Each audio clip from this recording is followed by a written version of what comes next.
Gauri Suryavanshi, S Marathi मध्ये आपलं स्वागत। वळूया आजच्या बातमीकडे। अनोखी परंपरा, कला, संस्कृतीचे समर्थन व जतन दसऱ्याच्या दिवशी लंकापती न्यायप्रविष्ट महात्मा राजा रावणाची पिंपळसोंड तातापाणी येथे जय जयकार करीत रावणाच्या ताटीची पूजा केली जाते। दसरा निमित्ताने राजा रावणाचे दहन करण्यापेक्षा आज माणसातील दुर्गुण राक्षसाचे दहन करा। भारतभूमी ही महान साधू संत, रामायण महाभारतातील थोर महापुरुषांची, नवरत्नांची कला, संस्कृती, वसुधैव कुटुंबकम अशी विचारधारा असलेली पवित्र अशी भूमी आहे। विविधतेत एकता, तसेच वेगवेगळ्या प्रकारच्या चालीरीती, रूढी, परंपरा असल्या तरी विविधतेत एकता आहे। त्यामुळेच भारत हे एक बलशाली राष्ट्र होत आहे।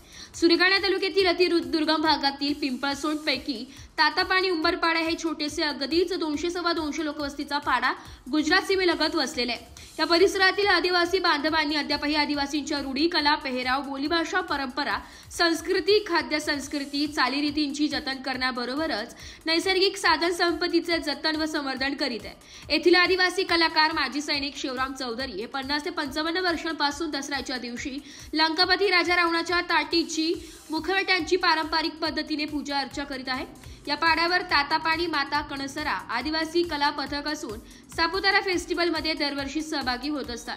तसेच त्यांनी बनवलेले मुखवटे दिल्लीच्या लाल किल्ल्याच्या मंचावर गेल्या प्रजासत्ताक दिन नाचविले आहेत। शिवराम चौधरी हे बोहाड्याचे सोंगे हुबेहूब तयार करतात। त्यांनी तयार केलेले मुखवटे बिग बी अमिताभ बच्चन यांनी गुजरात सरकारच्या पर्यटन विकास महामंडळाने केलेल्या जाहिरातीमध्ये वापर केलाय। नुकताच महाराष्ट्र राज्य पर्यटन महामंडळाने नाशिक सांस्कृतिक वारसा महोत्सव साजरा करण्यात आलाय। बिग बी यांनी शिवराम चौधरी या कलाकाराचे कौतुक केले। दरवर्षी 9 ऑगस्ट रोजी वणी येथे जागतिक आदिवासी गौरव दिनानिमित्त बिरसा मुंडा चौकात राजा रावणाची ताटीची मिरवणूक काढली जाते। या मिरवणुकीत विधानसभेचे उपाध्यक्ष नरहरी झिरवाळ यांनी तसेच हातरुंडी येथील भुवाडा लोककला उत्सवात माजी आमदार जीवा पांडू गावित, विद्यमान खासदार भास्कर बगरे यांनी रावणाची ताटी डोक्यावर परिधान नृत्य केलंय।